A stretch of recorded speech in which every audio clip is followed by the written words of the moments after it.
आपण अनेकदा सभ्य वागतो, पण ते वागणं म्हणजे खरा आदर असतो का? चला, आज आपण ह्याच आदराच्या खोलात जाऊन बघूया. ती नेमकी कोणती गोष्ट आहे जी मानवी नात्यांना इतकं घट्ट बांधून ठेवते ते समजून घेऊया. हा प्रश्न खरंच विचार करण्यासारखा आहे, नाही का? बघा, अनेकदा आपली अशी समजूत असते की चांगलं वागणं म्हणजेच आदर करणं. पण खरंच यात काही फरक आहे? की दोन्ही एकच आहेत? चला तर मग या विश्लेषणात याच प्रश्नाचं उत्तर शोधूया. तर मग आदर म्हणजे नेमकं काय? बघा, सगळ्यात महत्वाची गोष्ट ही आहे की आदर ही फक्त एक भावना नाहीये, तर ती एक सक्रिय, सातत्यपूर्ण कृती आहे. आणि यालाच आपण नात्यांना एकत्र ठेवणारा दुवा म्हणू शकतो. एक असा दुवा जो ठरवतो की कोणतंही नातं टिकणार की तुटणार. ठीक आहे, तर मग सुरुवात करूया त्या एका सामान्य गैरसमजापासून, जिथे अनेकदा मूलभूत सभ्यता आणि खरा आदर यांच्यात लोकांचा गोंधळ उडतो. आपल्याला अनेकदा असं वाटतं की जर आपण कुणाशी उघडपणे उद्धट वागत नाहीये, म्हणजे आपण त्यांचा आदर करतोय. पण खरं तर आदराची भूमिका याच्या खूप पलीकडची आहे. नुसतं उद्धट न वागणं म्हणजे आदर करणं नव्हे. आणि हा जो सूक्ष्म फरक आहे ना, तो समजून घेणं कोणत्याही नात्याच्या भवितव्यासाठी खूप महत्वाचं ठरतं. ओके, तर मग आदराची ही जी इमारत आहे ती नेमकी कशावर उभी आहे? तर ती 3 मजबूत स्तंभांवर उभी आहे. आणि लक्षात घ्या, यातला एकही स्तंभ जर डळमळीत झाला ना, तर नात्याचा पायाच कमकुवत होऊ शकतो. यातला पहिला स्तंभ आहे मूल्यांचा आदर. आता याचा अर्थ असा मुळीच नाही की आपण समोरच्या व्यक्तीच्या प्रत्येक गोष्टीशी सहमतच व्हायला हवं, नाही. तर याचा अर्थ असा आहे की केवळ जगाकडे पाहण्याचा दृष्टिकोन वेगळा आहे म्हणून त्या व्यक्तीला कमी लेखण्यास ठाम नकार देणं, भलेही आपले विचार जुळत नसतील. यानंतर येतो दुसरा स्तंभ, तो म्हणजे गरजांचा आदर. बघा, प्रत्येकाच्या काही भावनिक, शारीरिक आणि मानसिक गरजा असतात. यात कधीकधी स्वातंत्र्याची गरज असते, स्वतःसाठी थोडा वेळ हवा असतो. तर समोरच्या व्यक्तीच्या या गरजा आपल्या गरजांइतक्याच महत्त्वाच्या आहेत हे मान्य करणं, हाच खरा आदर आहे. आणि मग येतो तिसरा आणि तितकाच महत्वाचा स्तंभ, चिंतांचा आदर.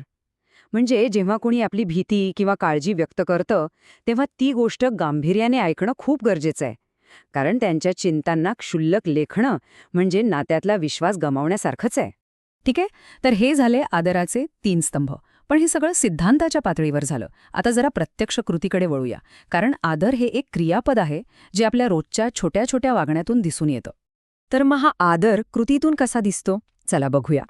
पहिलं म्हणजे सक्रियपणे ऐकणं. म्हणजे फक्त उत्तर देण्यासाठी नाही, तर समोरच्याला समजून घेण्यासाठी ऐकणं.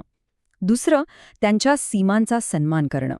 तिसरं, मतभेद झालेच तर ते आदराने व्यक्त करणं, कोणताही अपमान किंवा टोमणे न मारता.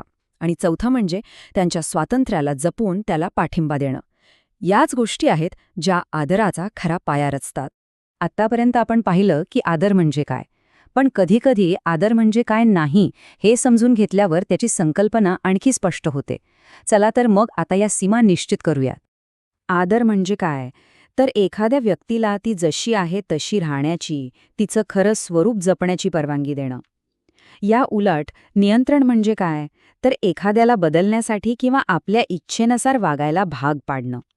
या दोन्हीमध्ये खूप मोठं अंतर आहे. आणि हा मुद्दा तर खूपच महत्वाचा आहे. आदर करणं म्हणजे समोरच्या व्यक्तीशी सहमत असणं नव्हे, ही गरजच नाहीये. आपले कितीही मूलभूत मतभेद असले तरीही आपण समोरच्या व्यक्तीच्या प्रतिष्ठेचा सन्मान करू शकतो. लक्षात घ्या, मतभेद असणं आणि अनादर करणं या 2 पूर्णपणे वेगळ्या गोष्टी आहेत. आणखी एक मोठा गैरसमज म्हणजे आदर करणं म्हणजे पाय पुसणं बनणं किंवा स्वतःच्या स्वाभिमानाचा त्याग करणं. पण हे अजिबात खरं नाही. खरा आदर हा नेहमी परस्पर म्हणजे दुतर्फी असतो. तो एकाच बाजूने असू शकत नाही. जर तो एकतर्फी असेल तर त्याला आदर म्हणता येणार नाही. चला, तर मग आता आपण ह्या विश्लेषणाच्या अंतिम टप्प्याकडे आलो आहोत. इथे आपण हे बघणार आहोत की आदराचा सराव करणं ही कोणत्याही नात्यातली सर्वोत्तम गुंतवणूक का आणि कशी आहे. तर मग याचा परतावा काय मिळतो? बघा, आदर हा नात्यात एक सुरक्षित आणि विश्वासाचं वातावरण तयार करतो. एखाद्या नात्याची सुरुवात कदाचित उत्कटतेने होऊ शकते, पण त्याला दीर्घायुष्य देतो तो आदरच. आणि याचमुळे एक वरवरचं नातं कोणत्याही वादळात टिकून राहील अशा भक्कम भागीदारीत बदलतं. हे सगळं लक्षात ठेवायला सोपं जावं म्हणून आदराची ही त्रिसूत्री मनात करून ठेवा. निवड, सातत्य आणि जोडणी. निवड, कारण आदर हा एक जाणीवपूर्वक दररोज घ्यायचा निर्णय आहे. सातत्य, कारण तो शांततेत आणि संघर्षात दोन्ही वेळेस टिकला पाहिजे. आणि जोडणी, कारण हाच तो पूल आहे जो दोन व्यक्तींना एकत्र वाढण्याची संधी देतो. आणि जाता जाता ही एक अतिशय सखोल व्याख्या आहे का? आदर म्हणजे ही एक सक्रिय ओळख आहे की आपल्यासमोर उभी असलेली व्यक्ती एक आत्मा आहे, जिचा स्वतःचा एक इतिहास आहे आणि जिच्या गरजा आपल्या गरजांइतक्याच वैध आहेत. खरंच किती शक्तिशाली विचार आहे हा. तर मग जाता जाता एक विचार करूया. आज आदराचा सराव करण्यासाठी अशी कोणती एक छोटीशी निवड करता येईल, अशी कोणती एक गोष्ट करता येईल ज्यामुळे आपल्या नात्यांमध्ये एक सकारात्मक बदल घडून येऊ शकेल?